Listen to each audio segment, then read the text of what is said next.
me, he said in a serious tone. If I hadn't come today, you would have been lying here without any care. Wine bit her lips. You shouldn't have come at this hour, sir. I'm fine. Then shook his head. Ilana was bugging me to meet you for a few days.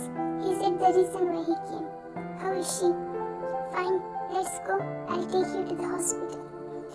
She swiftly shook her head in denial when the door banged along with the noise coming from outside. Open the door, Wine, we need to talk. She recognized the shrill voice of her elderly neighbor, Mr. Gang. She exchanged a worried glance at him and was about to open the door, but he stopped her. I'll open it. Don't keep standing here. You need rest. He spoke softly. No, sir. I'm fine. They might misunderstand if you open the door. She mumbled awkwardly while her heart raced for some strange reasons.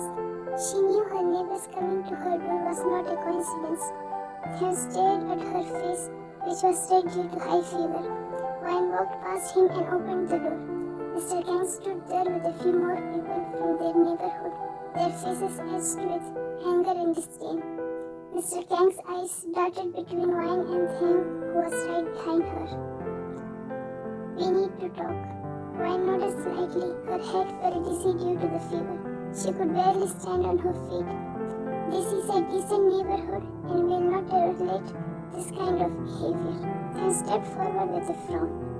What kind of behavior?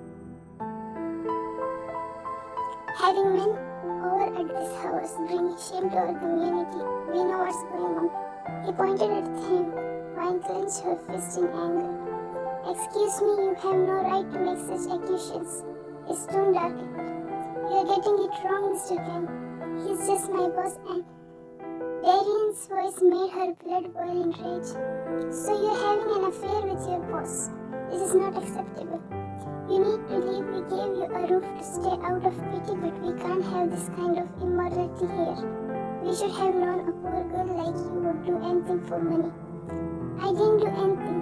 She raised her voice angrily. Really? Didn't you try to seduce me and slap me when I denied you? Who hasn't seen this so-called boss of yours here before? Everyone began muttering with themselves. I never felt so humiliated before. She glared at Darian, knowing very well he was taking revenge for the slap. He smirked. Enough, just shut up. Tim growled. His eyes were as red as blood, while the veins in his forehead and neck were popping out. Wine is a respectable woman. If anyone spread a word against her, I swear I'll burn you all alive. She did nothing wrong. Wine flinched while Tim protectively stood in front of her. If you care so much about her, then why don't you marry her and make it right? He said mockingly. Wine couldn't hold her tears anymore. She clenched her jaw and was about to move to him and slap him, but Tim's words stopped her. I'll marry her. She stared at him in disbelief. Darian stared at him stunned. He just said it mockingly, not expecting him to actually agree to it. Fine, marry her now and take her away with you. Wine stood frozen, then stepped forward and took her hand in his. No, I don't want to marry. She freed her hand and shook her head in denial. Then pack your belongings and get out of here. Give me my rent. I won't leave you in my house anymore. Where will I go at this hour? She said, wiping her face. Then clenched his fist. Go with me, Wine. Not unless you marry her. You must marry her now, that too in front of us. At this time now, marriage hall will be open. He glanced at his wristwatch. I don't know anything. Do anything. Then slid out his phone, glancing at Wine. Everyone began murmuring. Wine helplessly stared at the floor. She felt everything spinning around her. In a drowsy state, she saw Tim holding her and saying something, but she couldn't hear it. Few days later. It's been 2 days since then. Wine was in a drowsy state when Tim, along with Mr. Gang and a few more people, went to the marriage hall with them, and they signed the marriage documents. Wine felt like a puppet. She wanted to fight for herself, but her condition didn't even let her move. Until today she was running fever and was unconscious. Now she floated, her eyes open, and stared at the ceiling blankly. Just in the blink of an eye, her world turned upside down. Tears rolled down her eyes. She let out a deep breath and looked at her side, feeling her hand in a tight grip. She stared at Tim, who was leaning against the headboard and sleeping. One and struggled to free her hand from his grip when he opened his eyes. "Wine, you're awake? How do you feel?"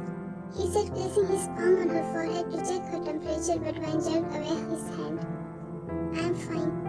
Her cold and indifferent tone didn't go unnoticed by him. He stood.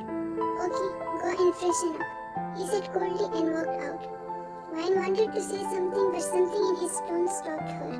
She stared at her palms blankly and then made her way to the washroom. The maid knocked and said her clothes were on the bed. After some time, Wine walked out to take the clothes, but was stunned seeing Mills' trouser and shirt, which was probably Thing's. She reluctantly wore it after thinking so much. The maid came to the room again and told her to come for lunch. Wine followed the maid to the dining room with a lower height. Hem and Ilana were already waiting for her. "Mama!" She ran and hugged her legs. Wine stared at her with wide eyes. "Daddy said you are my mama now and you will live with us. Is that true?" she asked innocently. Wine glanced at him, who was staring at her intently. "Yes," she said hesitantly, not wanting to break Ilana's little heart. "I'm so happy." She wrapped her arms around Wine's neck and said with a wide smile. Wine smiled and kissed her hair. "Okay, Ilana, leave Mama. She's sick." Then locked his gaze on Wine. "Come, Wine, everything is getting cold." Ilana held her hand and walked her to the dining table. They began eating in silence, while time to time Ilana would ask innocent questions. "Sir, I want to talk to you," she said as soon as Ilana was gone with the maid. Then looked at her surprised. "I'm not your sir anymore. I'm your husband called me by my name, but I don't accept it." She spoke bitterly. "Listen, Wine, I know everything happened suddenly and it is hard for you to accept." She shook her head in denial. "No, sir, it is not hard. It is impossible. I know you must have married me out of pity, but let's get divorced soon. And you shouldn't have told Ilana all that. It will break her innocent heart," she said in a low tone, and clenched his fist. "I didn't do anything out of pity." He leaned back on the chair. "I'll not divorce you, forget about it." Wine frowned. "Then why did you marry me? In fact, I was not even in my senses." She spoke angrily. "Will you believe me if I say I love you? That's why I married you." His tone captivated her for a few moments. Wine stared at him with disbelief and then began laughing bitterly. "Sir, please, this is not the right time to joke around."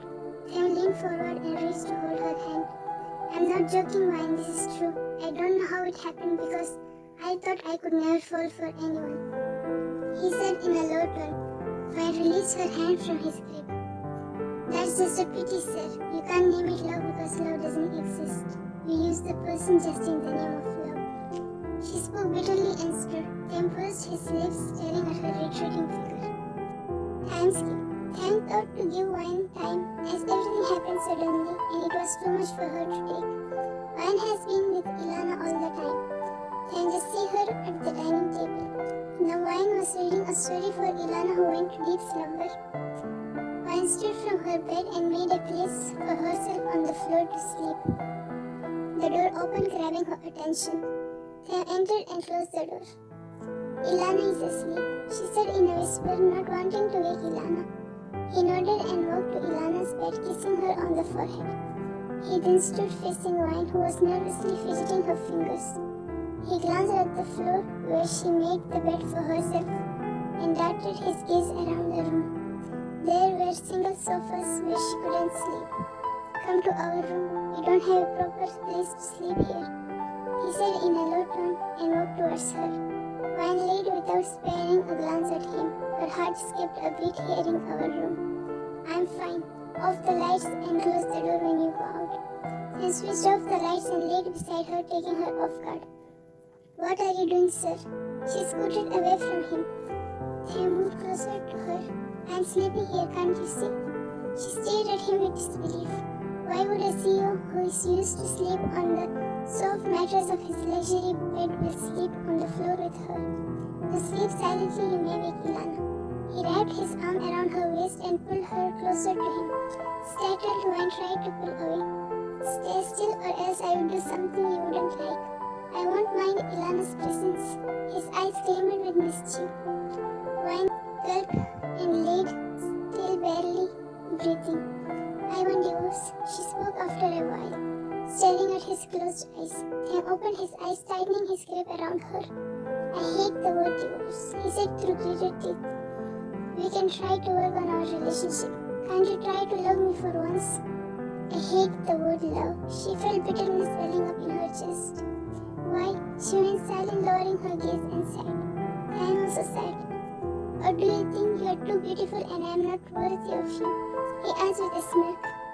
Wine looked at him and raised her brows. If you think so, then let me clear the misunderstanding for you. Your beauty can't beat my charm. He ran his fingers through his hair dramatically.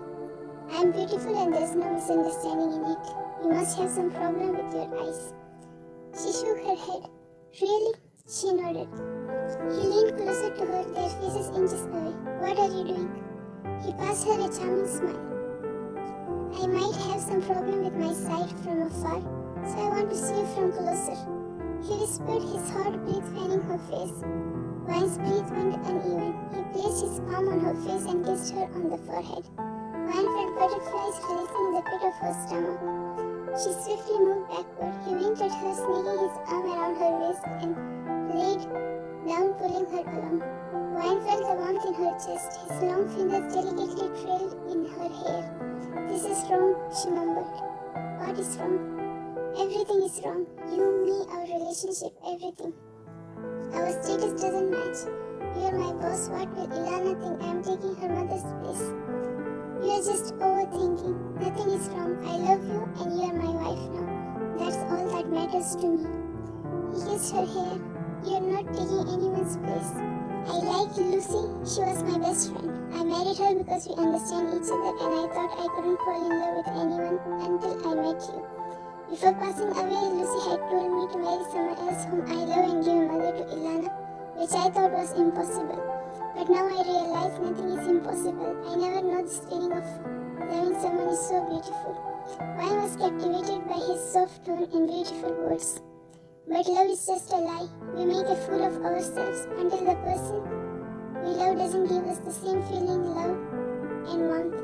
The pain and agony is unbearable until we feel numb. Her tone was devoid of any emotion. He let out a sigh and closed his eyes without speaking another word. Few days later.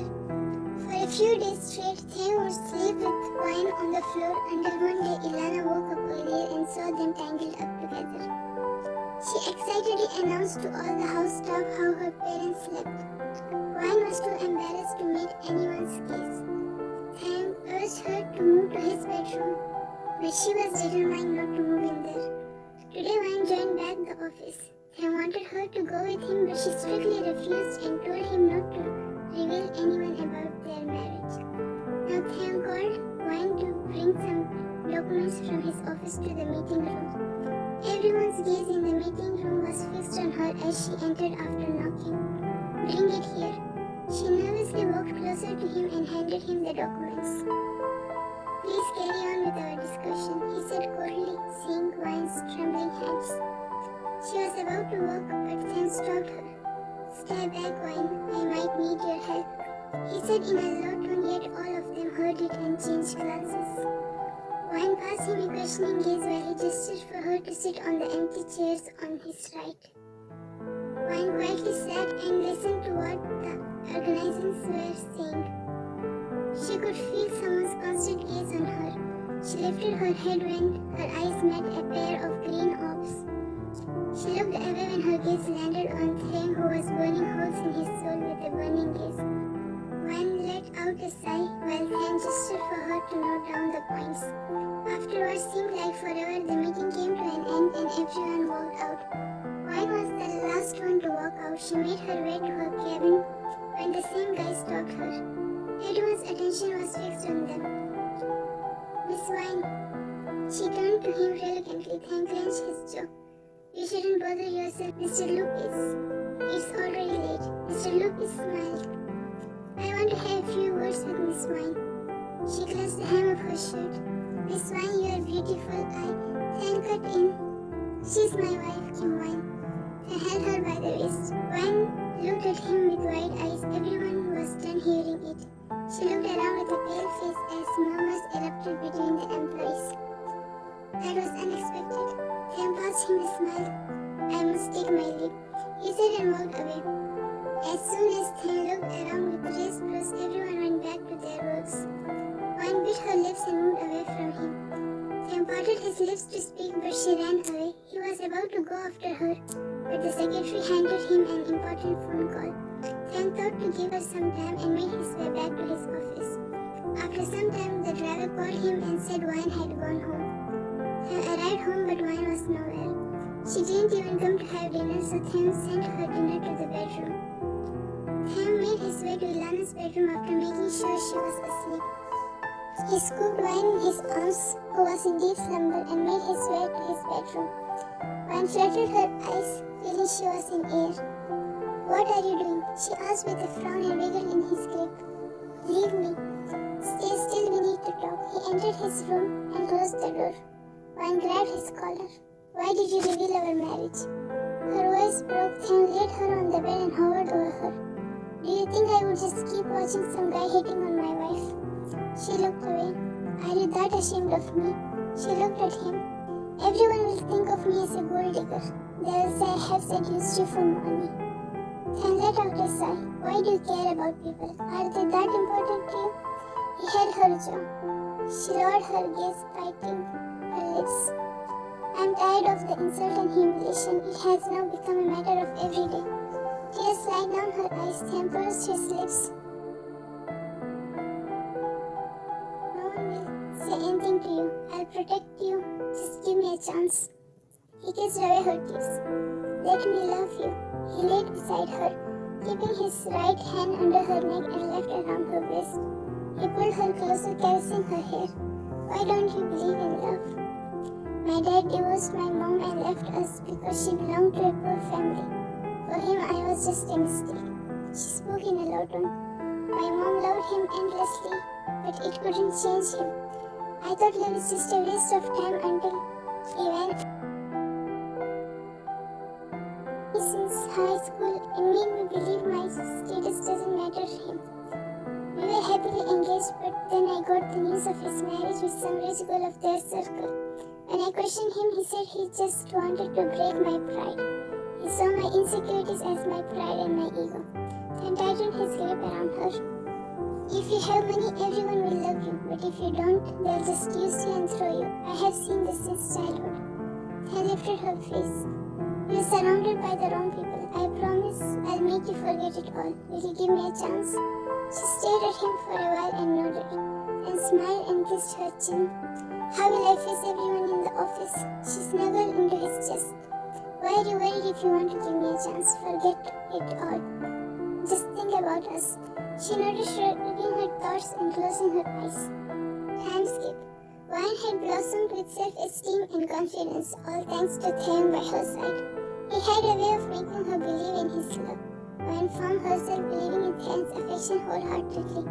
These days 𝐿 was mad at Wine, as she used to call him sir, which annoyed him. Today Wine met Mr. 𝐿, who apologized to her and said he couldn't see any other way to keep her safe from Darian, as Mr. 𝐿 had seen him blocking her way or trying to touch her. So he decided to take her out of it, and 𝐿 was trustworthy. Now Wine came to 𝐿's study where he was working on his laptop, facing his back at her. She walked closer to him and wrapped her arms around his neck. Are you still mad at me? She whispered into his ear. 𝐿 stopped and froze, feeling her hot breath on his ear and the side of his neck. He hummed in response and resumed his work. I'm sorry, I'm just used to calling you sir. It slipped my mouth. He hummed in response once again. She rested her chin on his shoulder, seeing his focus on the laptop. Why are you still working? I want to complete some important files. Go and sleep. She let out a sigh. I can't sleep without you. He hummed in response once more. She gritted her teeth. Keep your attention on me when I talk to you, she said furiously and sank her teeth in his neck. 𝐿 groaned and held her hand. He positioned her in front of him. Do you want to seek a problem for your petite self? Wine's face flushed, understanding his meaningful tone. She sat beside him on the sofa and placed her head on his shoulder. Leave this work, I want to sleep. He kissed her hair and fixed his gaze on the laptop, and placed her chin on his shoulder, staring at him without blinking. Why are you staring like that? I know I'm handsome. he said in a serious tone. She chuckled. I know you're handsome, but your handsomeness can't beat my beauty.